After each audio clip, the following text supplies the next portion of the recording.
Hi friends, நம்ம இன்றைக்கி சிம்பிளாக ஒரு ஈவினிங் டிஷ் ஒன்று செய்யலாம்.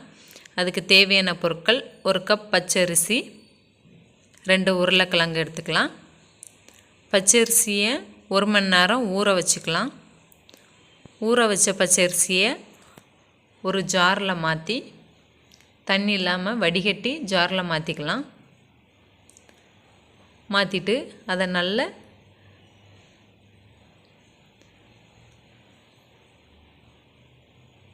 நல்லா பவுட்ரு பண்ணிக்கோங்க. தண்ணி ஊற்றாமல் நல்லா நைஸாக பவுட்ரு பண்ணிவிட்டு, வேக வச்ச உருளைக்கிழங்கு, 1 கப் வெங்காயம், 1 கப் 2 பச்சை மிளகாய், தேவைக்கு ஏற்ற மாதிரி கருவேப்பிலை, மாவை நல்லா மிக்ஸ் பண்ணிட்டு வேக வச்ச உருளைக்கிழங்கையும் சேர்த்துட்டு, வெங்காயம்,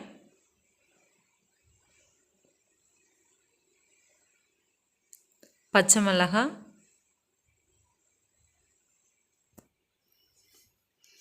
கருவேப்பிலை, தேவைக்கேற்ப உப்பு சேர்த்து நல்லா மிக்ஸ் பண்ணிக்கோங்க. மிக்ஸ் பண்ணிட்டு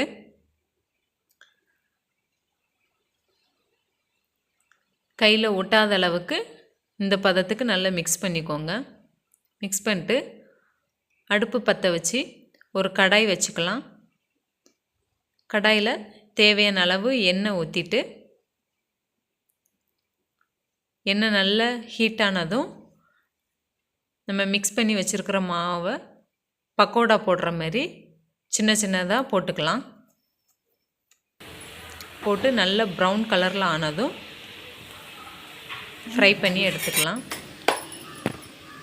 ஃப்ரை பண்ணி எடுத்துகிட்டா நல்ல மொறுன்னு வீட்டிலே சிம்பிளாக செஞ்ச பக்கோடா ரெடி. நீங்களும் செஞ்சு பாருங்கள் ஃப்ரெண்ட்ஸ். ப்ளீஸ் சப்ஸ்கிரைப் பண்ணுங்கள், நம்ம சேனலுக்கு சப்போர்ட் பண்ணுங்கள், கமெண்ட் பண்ணுங்கள், லைக் பண்ணுங்கள். தேங்க்யூ.